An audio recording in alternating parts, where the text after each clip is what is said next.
everyone, it's Jack from Cultaholic.com, and it's time to talk about the final WWE pay-per-view of 2019. And then the best part is, it's only a month until the bloody Royal Rumble, because, right, to be honest, this pay-per-view was a bit of a weird one. It just seemed like it wasn't built with as much hype as usual. I guess it's that time of year when everyone's winding down and just basically waiting for the road to WrestleMania to begin. But if you decided to give it a miss, don't worry, because I'm here to cover everything that happened. That's right, it's time for what happened at WWE TLC 2019. There was only one pre-show match to talk about, and it was Andrade taking on Humberto Carrillo. Now, this match started off a little bit slower than I thought it would. Obviously, both guys are fantastic in-ring workers and very, very nimble, but it did start off a little bit slowly, but then thankfully it did build and gradually get more exciting as the match progressed. Not an amazing blow-away match or anything, but a nice little introduction to the show. There were some ambitious, exciting spots in this one, like Andrade pushing Umberto from the top rope to the outside, or also delivering a nasty-looking double foot stomp from the top of the ring post itself onto Carrillo hanging below. So that was pretty exciting, and obviously Zelina Vega was on the outside with all her excellent managerial facial expressions and little heelish antics and that sort of thing. At one stage, and it was the first of two incidents of this, we got accidental blood, hard way blading in fact, as Andrade at some point was accidentally cut open around the sort of corner of his eye. It looked a little bit nasty. Hopefully he's okay, but in fairness, it did add a little bit of drama to the match. Towards the end, Zelina Vega got on the apron. Both guys nearly ran into her, but they managed to stop short. But then shortly afterwards, Umberto was able to use that to his advantage, turning the tide and securing the win with a lovely big moonsault. He flies so prettily through the air. In the build-up to that finishing spot as well, there was a nice reverse Rana as well from the corner. Shades of Bayley versus Sasha and everything. But yes, Umberto got the big victory, and then there was a bit of storyline development as well, with Andrade blaming Zelina Vega for the loss and storming off up the ramp without her. Interesting. We'll see where this goes heading forwards. Now on to the first match of the actual main show. A ladder match for the SmackDown Tag Team titles with the champions, The New Day, Big E and Kofi, obviously Xavier's still injured, taking on The Revival. During The Revival's introduction, Corey Graves on commentary suggested that maybe they'd have to abandon their usual strategy, their sort of methodical, tactical approach to winning wrestling matches, because this was a ladder match and hey, it's more wild and chaotic. But I was pleased to see actually that Dash and Dawson did keep a little bit of their tactical approach. For example, at one stage, there was a ladder propped up on the apron and Kofi went to baseball slide it into both opponents on the outside, but they lifted up the ladder as he slid through and then dropped it down onto him. That was really nice to see. And at one stage actually, Kofi got his own back because he jumped off the top onto both guys as they were holding the ladder on the outside in a spot that did kind of hurt him as well. Maybe even a little bit more. Think it through, Kofi. Big E put in a pretty painful looking big performance in this match as well. At one stage being splashed through a horizontal ladder, which looked pretty nasty, and also hitting a big ending from the side of the ladder onto the canvas below on, I believe, Dash Wilder to save the match and keep his team's hopes alive. It was Kofi who delivered the final blow, himself and Dawson battling atop one of the ladders for control, and Kofi using the title belts themselves, swinging them into Dawson's face and sending him careening backwards off the ladder. It was a really scary spot actually, onto the mangled ladder that Big E had been splashed through a few minutes before that. It looked pretty nasty. He may have even hit the back of his head. I hope he didn't. But then he featured later on in the show, so I guess he was okay. And with that, the New Day retained their SmackDown Tag Team Championship. It was a strong match, it was pretty good. Nothing on the big ladder matches we've seen over the years. It was certainly a step below that very top tier, but still an enjoyable one. And as it turns out, I think, probably one of the stronger matches on the show. Next up, Alistair Black versus Buddy Murphy, a match I was really looking forward to, and it had a certain atmosphere, a certain big fight feel. Both guys did really well trying to escalate things as the entrances even were made, because Buddy Murphy came out and mocked Alistair Black's pose, sitting cross-legged in the ring, waiting for him to make his entrance. Shades of CM Punk versus John Cena at Money in the Bank 2011. And then of course when Black made his entrance, he sat down cross-legged in the ring opposite Buddy Murphy, and it was really cool to see. It reminded me of Alistair Black's run in NXT in feuds with the likes of the Velveteen Dream, where he'd have these little character quirks and little showdowns with his opponents to make their feuds feel all the more intense. And this match, like the Andrade versus Carrillo match, featured accidental blood. It looked like Alistair Black broke his nose at one point, pretty badly. Not that his nose was misshapen or anything, but there was quite a lot of blood coming out of it. Hopefully he's alright as well. Everyone was pointing out on Twitter that it was the singles matches on this show that basically gave the most injuries out to members of the roster. Never mind people flying through tables and being pushed off ladders. it's just stray limbs and stuff. Wrestling's dangerous, guys. At one stage, Buddy Murphy's well in control. He actually dominated the opening portions of this match, and he retrieved Aleister Black's jacket from the timekeeper's area and started to put it on in the ring as if to be like, ooh, I'm Aleister Black, look at me. In exactly that voice, yes. But then Black hopped up on the apron, Buddy Murphy got the jacket off himself, threw it at Aleister Black, who ducked, and it hit Jerry Lawler right in the face. Murphy actually got way more offense in this match than I thought he would. 3 cheeky Nando's kicks, for example, that's a lot of Nando's, into a powerbomb for a near fall, and then just a series of big knees into a brainbuster, again for a near fall, all executed, by the way, to perfection. And then things ended with like a martial arts exchange, basically. Both guys just trading and avoiding lightning fast blows. It was like something out of a kung fu movie, guys. I hope I've made that sound more exciting than it seemed in my head. But it was an exciting finish to the match. Both guys really throwing loads of strikes, and then Aleister Black evading a big knee and spinning into the black mass for the victory. On the whole, I really enjoyed it. I thought it was a good match.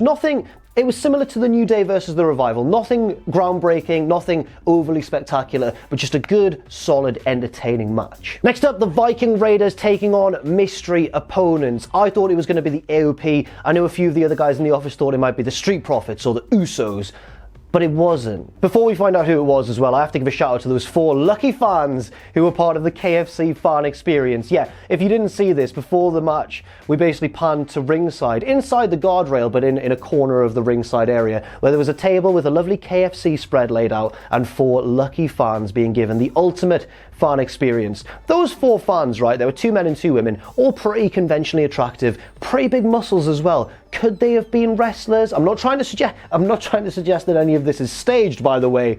I've just got my suspicions. And to everybody's sheer delight, the Viking Raiders' opponents turned out to be the best tag team in the world. Not the Young Bucks, not the Lucha Bros, not Evil and Sonata. No, the best tag team in the world officially, because they won a big trophy that says they are the OC. Anderson and Gallows. I feel a bit harsh saying that. I like the OC. They're funny guys. The OC cut a heel promo. They say that Minneapolis sucks. We're in Minneapolis, Minnesota, by the way, for this show. They weren't just throwing random shade at the fine city of Minneapolis. No, but they cut a heel promo. They said, you all suck, and we want to beat you guys again, because we're the only team to have beaten you, I guess, since the Viking Raiders came up from NXT. I didn't fact check that, but I believe them, I suppose. And they say, you obviously want to avenge your loss against us, and we want to prove that we're the best tag team in the world. This was the first match on the show, though, that felt a little bit like a Raw match, a little bit like a standard TV match. It was the first one that wasn't really elevated beyond the usual level of action we're used to seeing. At one stage, the Viking Raiders hit the Viking Experience onto Carl Anderson. 1, 2, 3, and then Gallows broke it up and the referee stopped his count. It wasn't the most egregious example of that sort of mistake we've seen, and they kind of forgot about it, the crowd. They were quite forgiving, but there were a few boos here and there. It wasn't the tidiest breakup of a pinfall attempt. And then the finish was a bit of an underwhelming one, to be honest, and one of several underwhelming finishes, I think, over the course of the show, with the heels on the outside recovering, and then with the referee at about a count of 7 or something, Ivar just launches himself with a dive onto both guys on the outside, and obviously the referee reaches 10, because all the legal men are outside the ring. Ivar, what were you thinking, mate? Nobody is happy with this double count-out finish. The crowd are booing it. The wrestlers don't look happy either, because neither of them won the match. So the Viking Raiders put Anderson through the KFC Ultimate Fan Experience table. Oh, there was one of those 4 fans who looked particularly annoyed. He was clutching onto his bucket of chicken, and I respect that man a great deal. Next up, the first of our 2 TLC matches of the night. King Corbin taking on the big dog, Roman Riggedy Reigns. So Corbin makes his entrance first, on his throne being lifted by his lackeys and everything, and then Roman makes his entrance and the lackeys do that thing again. Their tactic of taking out Roman hasn't really changed week on week. They just run at him one-on-one and he just takes them all out straight away. Easy for him. He's the big dog, guys. Attack him all at once. Roman takes the fight to Corbin himself, and they fight, up to the top of the entrance stage, and then through the crowd, and then through into the ring and everything. And at this point, Corbin actually takes control and grabs a chair and starts to really assert his dominance. Roman works his way back into things, but then Corbin re-establishes control using a closed can of dog food and just smashing it into Roman's face. And our writer here at Cultaholic, Justin, on Twitter, did point out, actually, that maybe should have been a DQ. Tables, ladders and chairs, fine. Closed can of dog food, it's not in the rules, mate. And then the big spots start to escalate from this point on. Roman survives a chokeslam through a table, kicking out at 2, and then hits a Samoan drop through one of the announce tables on the outside. It really now looks like Roman's going to win. He charges around the ring and he looks like he's going to take out Corbin, but as he rounds the final corner, Dolph Ziggler's there out of nowhere with a big super kick to the face. I think he was hiding under the ring, and he had the cunning disguise of one of these bad boys, a black hat. Easy mistake to make, Roman. You didn't see him coming at all, did you? In fact, to be fair, Roman probably thought, that's Jack the Jobber. I don't want to hit him because we're best friends. But no, it was Dolph Ziggler instead. We do look very similar. That happens all the time. And then I don't know what this poor guy did, but Corbin and Ziggler decided to really pick on one of the guys in the timekeeper's area, one of like the ringside crew, or maybe it was the timekeeper himself, I don't know. Although again, he looked suspiciously well built and he did know how to take bumps. But again, I'm not trying to... Anyway, he's obviously done something to really annoy Corbin and Ziggler. Commentary didn't exactly know what it was. They were just saying, oh, he disobeyed an order from the king. Corbin just launches him out of the timekeeper's area. He does a gorgeous, like, corkscrew in the air. It was a great bump, to be fair. And then they just batter him, like, at ringside. I felt so bad for this dude. They get some handcuffs from under the ring and a can of dog food. They're going to do the whole dog food thing that they did to Roman and try to do to Kofi in recent weeks. But Roman saves the day. Again, I don't know what that guy... what he did wrong. Why did they hate him so much? I guess they needed somebody for Roman to save as he made his big comeback. But then the rest of Corbin's lackeys come down. There were still some of them who were alright after the beating at the start. But now Roman's got a kendo stick. And again, they run it in one-on-one. So he's just like, bang, I'll take you out. See you later, mate. Alright there, mate. It was like that scene with Anakin and the younglings, I assume. I know that happened off camera, but...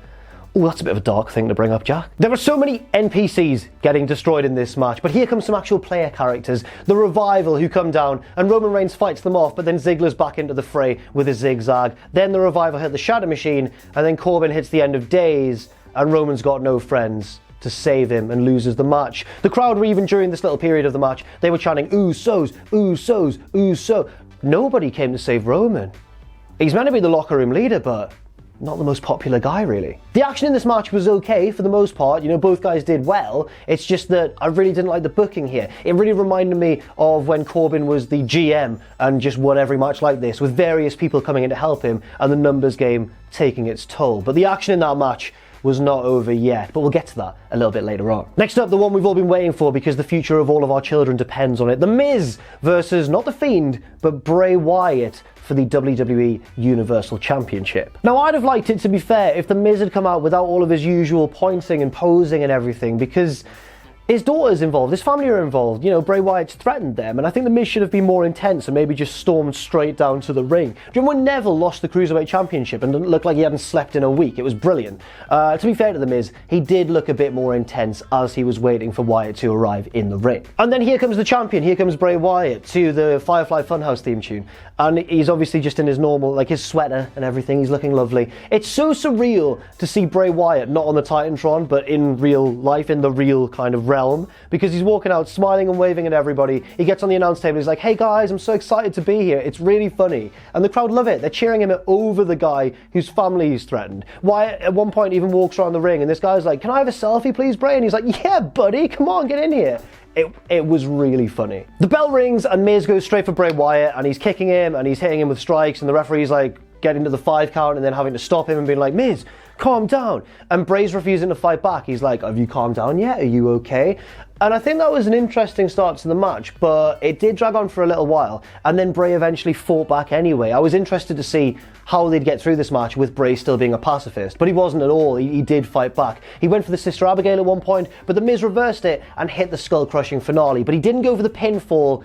He wanted to dish out more punishment. And it turns out that old Michael has been watching his Lucha Underground tapes. He's been watching a bit of Pentagon because he breaks Bray Wyatt's arm in the same way that Pentagon does, although I guess he dislocates it because he dislocates the shoulder because Bray then gets out of the ring and rams it back into its socket, like against the guardrail, like Shayna Baszler did during, I can't remember which NXT takeover it was, but it was a very similar sort of thing. And then Bray manages to get control again and hits Sister Abigail outside the ring, and then hits Sister Abigail inside the ring, and then wins, and that's it. It was a really odd ending. It was really underwhelming in a way. The crowd were pretty quiet for that. Then The Fiend appears on the Titantron and doesn't say anything, but he's kind of communicating with Bray Wyatt, even though it's himself and that was pre-recorded. But he's kind of communicating with Bray because Bray's like, Okay, I'll do it. And he goes into the ring and he gets out that big comedy mallet that he tried to impale Seth Rollins with at Hell in a Cell.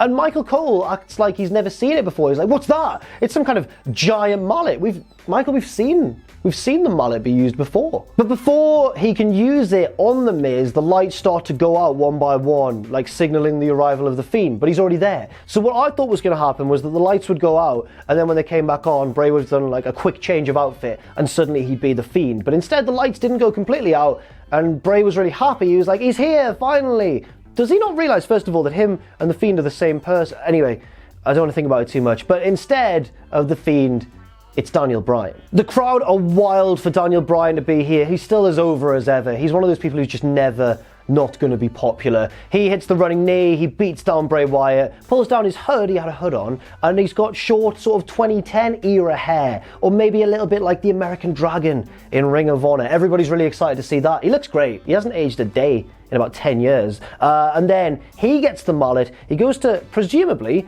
crush Bray Wyatt's head with it and murder him live on pay-per-view, but instead the lights go down, and when they come back up, Bray has disappeared. So we're obviously building to another match between Bryan and Bray, possibly at the Royal Rumble. And next up, the other match that we've all been waiting for because, we just all hate Lashley and Lana, don't we? That's right, it's Bobby Lashley versus Rusev in a tables match. And honestly, I found this match a bit of a struggle to get through. It was a little bit slow-paced, more slow-paced than I think a tables match really should be. Obviously, there can't be loads of table spots. There can only be one, technically. But I feel like they could have sped this up a little bit. I don't really know. It was quite clunky to watch. The most exciting part of the match was actually the earlier stages of it, because you got various table teasers, which were quite well executed. Like, for example, at one point, Rusev was going to try and Death Valley Driver, I guess, Lashley through a table, but while he was on his shoulders, Lashley managed to flip the table upside down, and therefore, Rusev couldn't complete the move. There was also one point where Lashley just launched a table at Rusev and he ducked and it smashed against the ring post. Would that have counted as a win, I guess,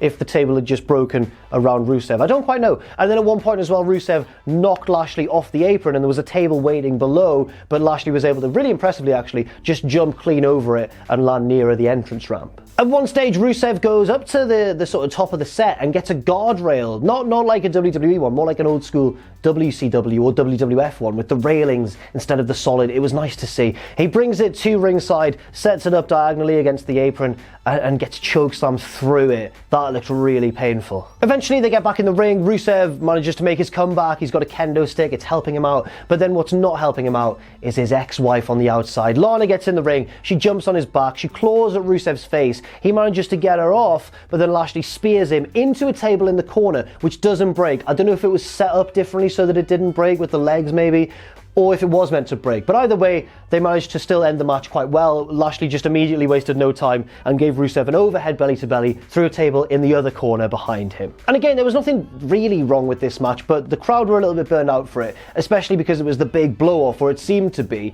But then also the booking decision didn't resonate with me well either. Surely the babyface should get a big win here, and yeah, let's end the year on a happy note. Rusev's managed to get revenge on his ex-wife and the man who took her away from him. But instead we got Lashley winning, and it didn't, I don't know why they did that really, it didn't work for me. Just before the main event, we get a little backstage segment, which I think is probably quite important to talk about because stuff happens.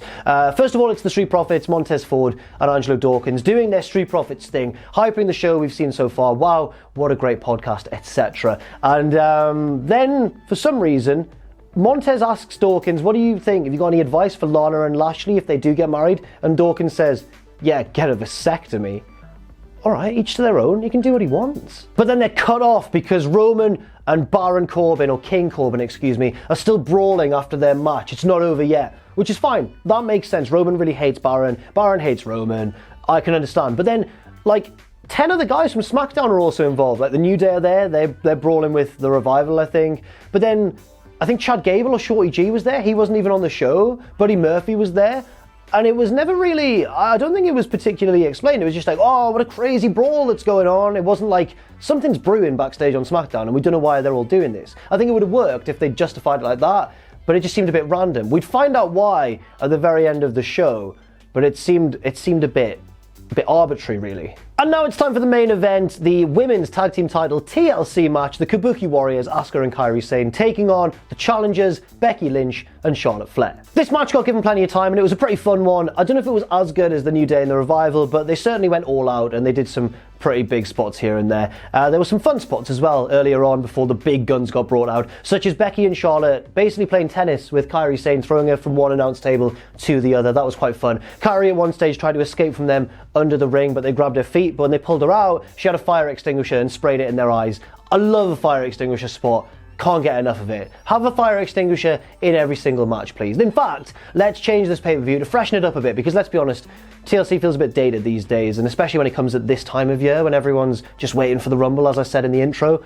I think let's make it TLC and FE. Fire extinguishers as well, please. The heels then tie Becky Lynch to a ladder on the outside, lying down like a cartoon villain, tying the hero to the train tracks. Very classic stuff. But then Charlotte beats them both up anyway on her own, because she's really strong. She's the best one, everyone. Becky is eventually freed, and a little bit later on, hits a leg drop from the apron through a table on the outside. That was a pretty nice spot. And also, Kairi manages to put both her opponents on one table and jumps off. But then, as she lands, Charlotte, I think, rolls out of the way in time, and Becky's still there, and the table doesn't break. That might have hurt a little bit. Two more big moments with tables then follow this. Charlotte powerbombs Kairi, nice looking powerbomb through a table on the outside, but then Charlotte herself gets powerbombed through a table from the second rope to the outside by Asuka, and the camera totally missed it, which was a shame, but I like to think it was a nice move. Right towards the end, Becky looks like she's got the match won. She's alone in the ring, she's climbing the ladder, but it was the ladder she was tied to a little bit earlier with the rope, and then Asuka is on the outside and pulls the rope, and Becky falls off, and then Asuka's able to pick up the big victory. I was surprised. I honestly thought that Becky and Charlotte were going to win this match, then fall out because, you know, they were going to do the whole tag partners who can't get along thing, and then maybe have a match at WrestleMania. I think they're still probably going to go that route. I think that Becky and Charlotte will be annoyed that they lost the match and blame each other, and then again that'll lead to a WrestleMania match. But who knows? Who knows what's going to happen? I think I was probably quite pleased actually to see Asuka and Kairi win this. They are a tag team, and they should probably be beating two big single stars who aren't particularly good friends. They don't get along, so it does make sense. And it was a decent match. It was quite a fun match with lots of big spots to end the show. Actually, no, I shouldn't say that it ended the show, because it didn't. We still had more action. Poor Asuka, by the way, just getting totally cut off. Her victory celebration was immediately moved on from, because here come all the SmackDown guys who were brawling backstage. They fight out onto the stage, and then they all brawl towards like the crowd bit at the side, and then Roman and Corbin go up to the balcony, the first level, and Roman spears Corbin off onto the big pile of everybody. Is that the only reason why everyone was brawling backstage? And if so, oh, it's a bit of a shame, isn't it? I mean, it was a nice little moment to end the pay-per-view, I suppose, but it felt like a bit of a non sequitur. Didn't really make a whole great deal of sense. I get that it's important to send the crowd home happy, I suppose. And that's it. That was TLC 2019. What a year of pay-per-views it's been. Some good, some bad, some underwhelming, some fun. You know the score. In fact, I'm going to do what I did last year, and I'll be doing a graded video where I give a grade to every pay-per-view of 2019. That'll be nice, a nice little video for the Christmas period. Thanks for watching, everybody, and let me know what you thought of the show. Thanks very much for watching, and let us know what you think in the comments section down below. You can follow Cultaholic on Twitter at Cultaholic, and on Facebook at facebook.com/Cultaholic. If you enjoy what we do, then please do check out our Patreon, patreon.com/Cultaholic, where you can pledge. And don't forget, of course, most importantly of all, to hit subscribe and to join us.